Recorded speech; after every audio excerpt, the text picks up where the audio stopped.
नमस्कार, मैं शुभम वर्मा। स्वागत है आपका हमारे न्यूज चैनल यूपी 80 न्यूज में। और हम यहाँ आप पहुँचे हैं उत्तर प्रदेश राज्य के वाराणसी जिले में, जो प्रधानमंत्री नरेंद्र मोदी जी का संसदीय क्षेत्र है। यहाँ पर एक विशेष कार्यक्रम का आयोजन किया गया है, जिसका बोल है काशी तमिल संगम, और जिसका मुख्य उद्देश्य है एक राज्य को दूसरे राज्य में काफी व्यवहारात्मक पूर्व से संबंध अच्छा बनाए रखने के लिए, और जिसका उद्घाटन हमारे प्रधानमंत्री नरेंद्र मोदी जी द्वारा 17 नवंबर को आयोजित किया गया था। और जो आपस में आ रहे हैं और दोनों ही बहुत ही प्राचीन हम लोगों की सभ्यताएं हैं, परंपराएं हैं, उनको हम लोग एक दूसरे के कल्चर्स को जाने, इसका केवल एक यही मकसद है। और इसकी शुरुआत यहाँ से हुई है। मैं समझता हूँ कि जब इसके बाद अन्य प्रांत भी इसको जरूर अन्य प्रांतों में भी ये होगा, जिससे दक्षिण भारत और उत्तर भारत वासियों का एक संगम हो, और एक हम लोगों के बीच में वैसे तो भारत एक है, लेकिन हम लोगों को एक दूसरे की सभ्यताओं को भी समझना चाहिए।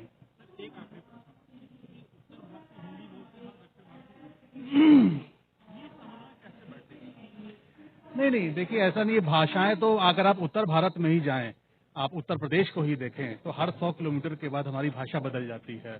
तो भाषा एक हमारी बहुत बड़ी स्ट्रेंथ भी है। और मैं समझता हूं कि पूरे भारत में, चाहे वो कश्मीर से कन्याकुमारी तक अगर जाएं, तो हर प्रांत की अलग अलग भाषा है, प्रांतों में भी अलग अलग भाषाएं हैं। तो मैं समझता हूं भाषा एक कोई बहुत बड़ा हमारे बीच में रोड़ा नहीं आना चाहिए।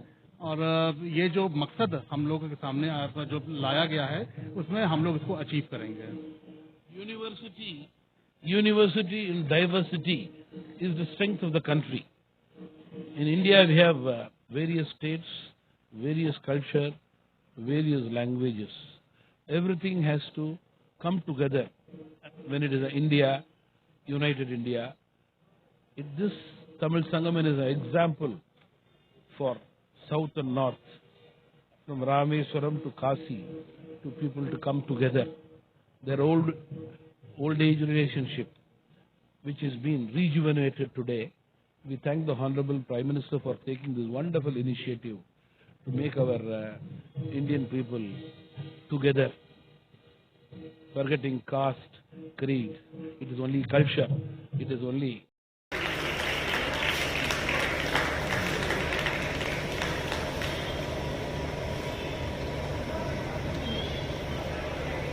और अब मैं अपने चीफ गेस्ट सर से आग्रह करती हूँ, आप इस मंच पर 2 शब्द करें।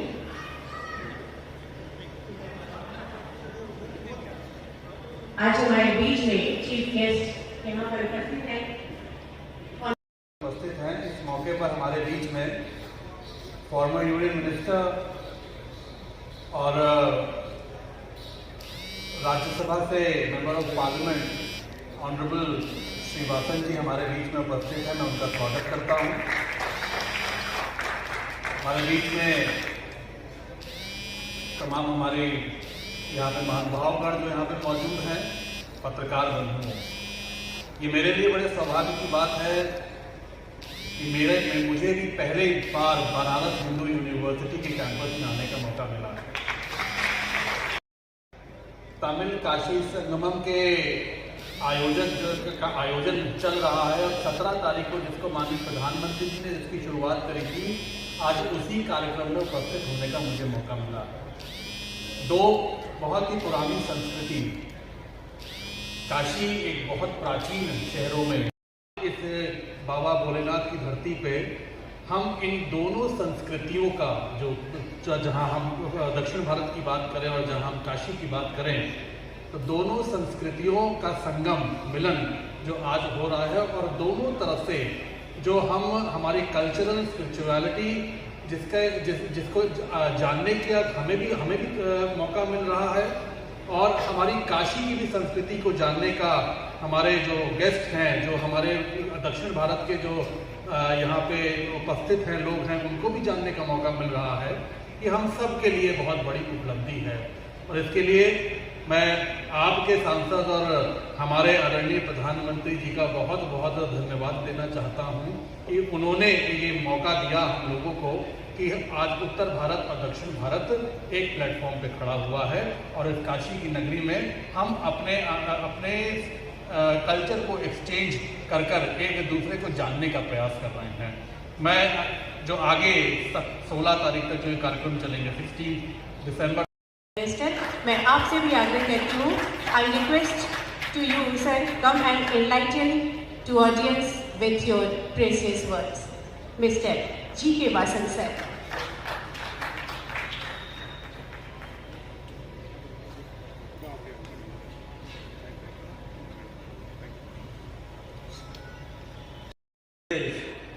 Excise and prohibition.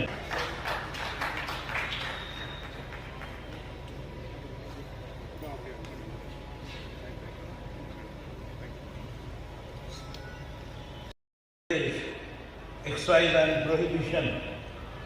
Shri Nitin Agrawal, Professor Santosh Suresh,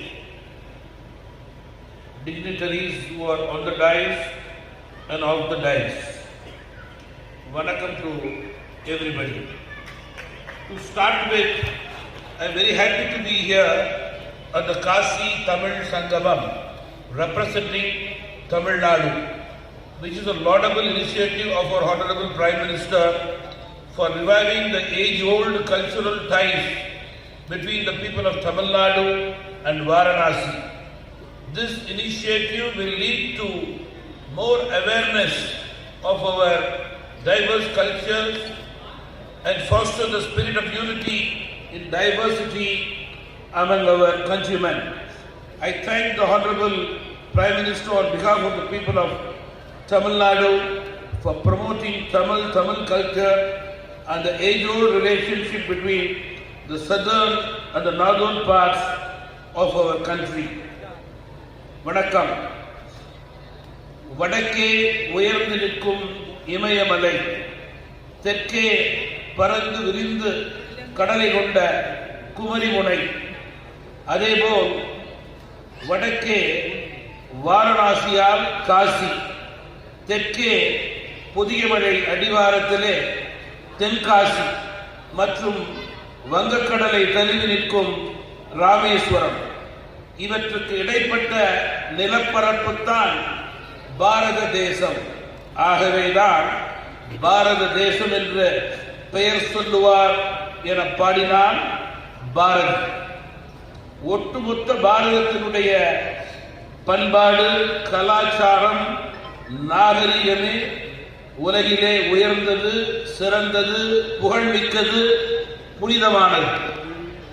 கங்கையிலே குளிப்பதும் காவிரியிலே நீராடுவதும் பாரத மக்களுடைய வாழ்வியல் லட்சியம் என்று நான் குறிப்பிட விரும்புகிறேன்.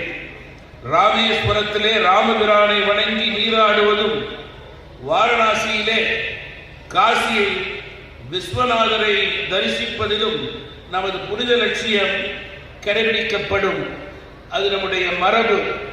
ராமேஸ்வரத்தில் நமது புனித லட்சியம் கடைபிடிக்கப்படும். அது நம்முடைய மரபு.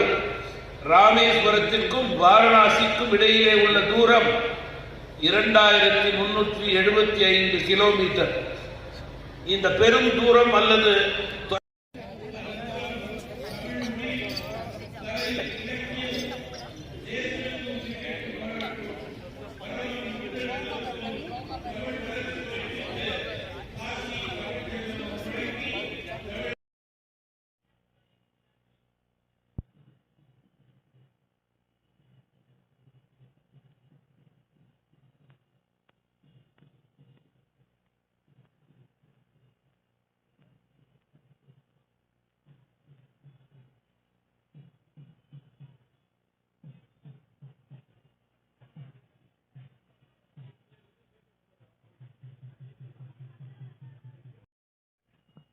ஆயிரக்கணக்கான வருடங்களாக தொடர்ந்து கொண்டிருக்கின்ற தொடர்பு. இந்த தொடர்பை புதுப்பிக்கும் வகையிலே தமிழகத்திலிருந்து காசிக்கும், காசிக்கிருந்து தமிழகத்திற்கும் ராமேஸ்வரம், காசி, காசி ராமேஸ்வரம் என்ற நம்முடைய கலாச்சாரம் மேலும் பெருக, சிறக்க, வளர, உயர, ஒற்றுமையான இந்தியாவுக்கு மேலும் வழிவகுக்க நம்முடைய மாண்புமிகு பாரத பிரதமருடைய இந்த பணி போற்றுதலுக்குரியது, பாராட்டுக்குரியது. தமிழ் மக்கள் சார்பிலே நன்றி தெரிவித்துக் கொள்கிறேன்.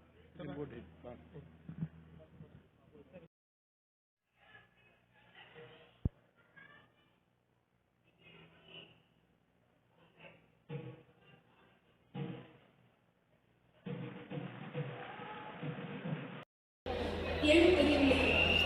மண் சஞ்சப்படுகிறார். வருத்தப்படாத கட்சியா. நான் இப்பொழுது